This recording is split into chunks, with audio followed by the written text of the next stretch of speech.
Isang mapagpalang araw mga best friend. Ayan, tingnan natin tong wardrobe sa loob ng walk-in closet. Ayan.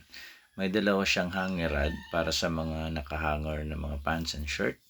Ayan, fully laminated, makintab yung loob para yung mga pest, like yung mga ipis, hindi mag-stay dyan sa loob na yan. Ito naman yung kabilang side. Shelves for folded shirt naman yun. Yan, napakakinis po niya. Tapos may drawer, dalawa sa ilalim.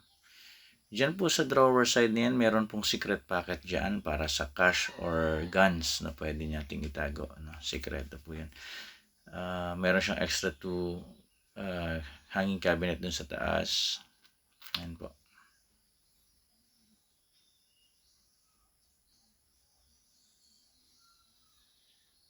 Ayan. Ito po yung kabuuan niya.